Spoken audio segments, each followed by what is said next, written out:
നിങ്ങൾ രാവിലെ എഴുന്നേക്കാൻ ഒരുപാട് ആഗ്രഹിക്കുന്ന ഒരാളാണോ? നിങ്ങൾ ഒരുപാട് ശ്രമങ്ങൾ നടത്തിയിട്ടുണ്ടാവും, അലാം വെച്ചിട്ടുണ്ടാവും, പലരെയും പറഞ്ഞ് ഏൽപ്പിച്ചിട്ടുണ്ടാവും. പക്ഷെ അവർ രാവിലെ വിളിക്കാൻ വരുമ്പോൾ നിങ്ങൾ അവരെ തെറി വിളിക്കും. അതേസമയം നമുക്ക് നാളെ ഒരു ഡേറ്റിംഗ് ഉണ്ട്, അല്ലെങ്കിൽ നാളെ ഒരു ട്രിപ്പ് പോകണം, ഇങ്ങനെയൊക്കെ ആണെങ്കിൽ നമ്മൾ ഒരു അലാം ഒന്നും വെക്കാതെ തനിയെ എണീക്കുന്നുണ്ട് അല്ലേ? അതെങ്ങനെയാ? ആക്ച്വലി ഇത്രയും എക്സൈറ്റ്മെന്റ് ഉണ്ടാക്കുന്ന കാര്യങ്ങൾ ഒരു നേച്ചുറൽ മോട്ടിവേറ്റർ ആയിട്ട് ആക്ട് ചെയ്യും. അത് നമ്മുടെ സ്ട്രെസ് റെസ്പോൺസിനെ ട്രിഗർ ചെയ്യും. കോർട്ടിസോൾ, ഒറെക്സിൻ തുടങ്ങിയ വീക്ക്ഫുൾനെസ് ഹോർമോൺസിനെ കൂട്ടുകയും നമ്മൾ തനിയെ എണീക്കാനും തുടങ്ങുന്നു. അപ്പൊ നിങ്ങൾക്ക് നാളെ മുതൽ നേരത്തെ എണീക്കണം എന്ന് ആഗ്രഹിക്കുന്നുണ്ടെങ്കിൽ 3 ടിപ്പുകൾ ഞാൻ പറഞ്ഞുതരാം. അതിൽ ഒന്നാമത്തെ കാര്യം എന്ന് പറയുന്നത്, രാവിലെ എഴുന്നേക്കാത്തത് കൊണ്ട് നിങ്ങൾക്ക് ഉണ്ടാകുന്ന നഷ്ടങ്ങളെ കുറിച്ചൊന്ന് നിങ്ങൾ ആലോചിച്ച് ടെൻഷൻ അടിക്കണം. അതായത് നിങ്ങൾ കുറച്ച് സ്ട്രെസ്ഡ് ആവുക. രണ്ടാമതായിട്ട് നിങ്ങൾ മോട്ടിവേറ്റ് ചെയ്യുന്നത്, രാവിലെ നിങ്ങൾ എണീറ്റുടനെ ചെയ്യാൻ പോകുന്ന ആക്ടിവിറ്റീസ് ഫിക്സ് ചെയ്യുന്നത് വഴിയാണ്. നിങ്ങൾക്ക് ഏറ്റവും ഇൻട്രസ്റ്റിംഗ് ആയിട്ടുള്ള ഒരു ആക്ടിവിറ്റി രാവിലെ എണീറ്റുടനെ നിങ്ങൾ ഫിക്സ് ചെയ്യണം.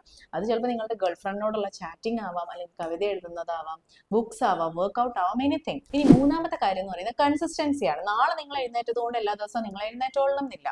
നിങ്ങൾ എന്ത് ആക്ടിവിറ്റി ആണോ ഫിക്സ് ചെയ്തത് ആ ആക്ടിവിറ്റി തന്നെ കുറച്ചു കാലം തുടരുക.